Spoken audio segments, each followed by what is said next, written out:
नमस्कार, आपण पाहतो आहात युग बदल न्यूज मराठी। अकोला लोकसभा महाविकास आघाडीचे काँग्रेसचे उमेदवार डॉक्टर अभय काशीनाथ पाटील यांच्या प्रचारार्थ 20 एप्रिल 2024 रोजी सायंकाळी अकोट फैलातील युसुफ अली अंजन चौक येथे जाहीर सभा पार पडली। यावेळी काँग्रेसचे सचिव आशिष दुआ, प्रदेश उपाध्यक्ष नानाभाऊ गावंडे, माजी राज्यमंत्री प्राध्यापक अजहर हुसेन, माजी आमदार बबनराव चौधरी, काँग्रेसचे महानगर अध्यक्ष डॉक्टर प्रशांत वानखडे, मनपातील विरोधी पक्षनेते साजिद खान पठाण, प्रकाश तायडे, रमाकांत खेतान, मदन बहरगळ, प्रदीप वकारिया, पुष्पा देशमुख, डॉक्टर झिशान हुसेन, संजय राठोड, कपिल रामदेवसह महाविकास आघाडीचे पदाधिकारी व कार्यकर्ते मोठ्या संख्येने या सभेला उपस्थित होते। मेरी कौम के ऊपर जो जुल्म ढाया है, मैं अपनी कौम से एक बात करना चाहता हूँ। अरे मुझे शेर याद आ गया कि गर्दनें नीची डालने से कुछ नहीं होता, कटी हुई लाशों पे चादर डालने से कुछ नहीं होता, उठो परिंदों हक छीन लो समंदर से अपना, खाली घड़े में कंकर डालने से कुछ नहीं होता। कब तक ये बोलेंगे? कोई समझाने वाला नहीं आया, कोई बोलने वाला नहीं आया। आज तुम्हारे बीच में समझाने वाले भी आए, बोलने वाले भी आए। एक अफवाह चल रही है कि मुसलमानों के वोट बढ़ जाएंगे। आपको ऐसा लगता है कि वोट बचेंगे? जो लोग अफवाह फैला रहे हैं उनसे मैं कहना चाहता हूं कि बाकी पार्टियों में झगड़ा हमारा सियासत का हो सकता है, बाकी पार्टियों में झगड़ा हमारा इख्तिदार का हो सकता है, बाकी सियासी पार्टियों में झगड़ा हमारे बराबरी का हो सकता है, लेकिन भारतीय जनता पार्टी के साथ में हमारा झगड़ा शरीयत का है। उन्होंने हमारी शरीयत पे हाथ डाला, मेरी बेटी के मुंह पे से नकाब खींचने की कोशिश की गई, मुझे बॉम्ब ब्लिचिंग के नाम पे जगह जगह मारा गया। मैं क्या खाऊंगा, मुझे इसका हिसाब दिया गया।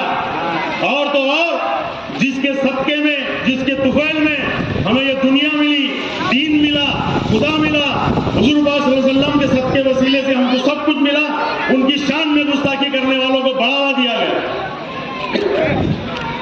क्या चल रहा है? ये कैसी हुकूमत है?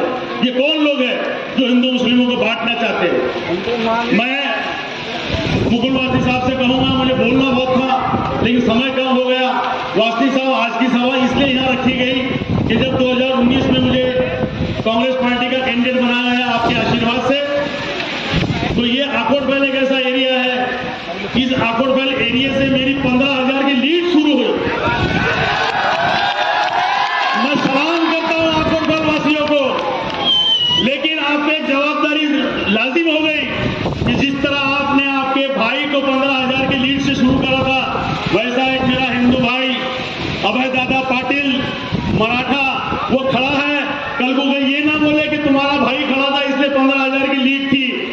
आप मुझे यकीन दिलाओ कि जब पेटियां खुलेंगी तो आकोटफैल से अभय दादा को 20,000 की लीड से हम आगे भेजेंगे इंशाअल्लाह।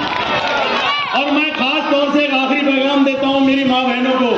मेरी जो माँ बहनें पर्दानशी घरों में बैठ के मेरा भाषण सुन रही है, मैं आपको एक रिक्वेस्ट करता हूं, इल्तिजा करता हूं कि आप उस दिन धूपकाले के दिन धूप में खड़े रह के नकाब के अंदर लाइन में थकना मत।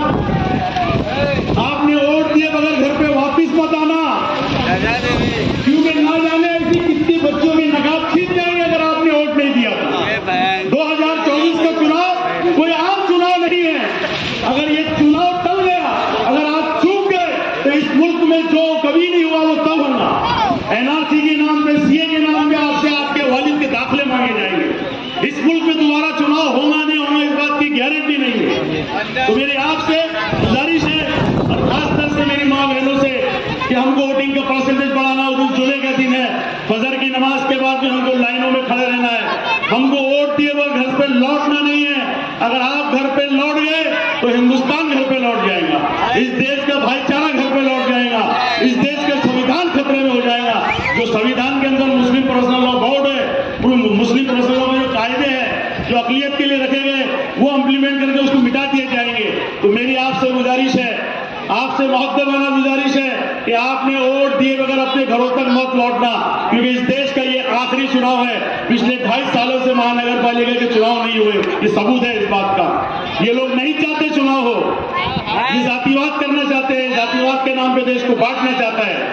मैं आपसे गुजारिश करता हूं आने वाली 26 तारीख को सुबह 6 बजे फजर की नमाज पढ़ के हमको वोट देना है और हमारे वोट जब तक घर के पूरे नहीं होते जब तक हमको चैन से नहीं बैठना है।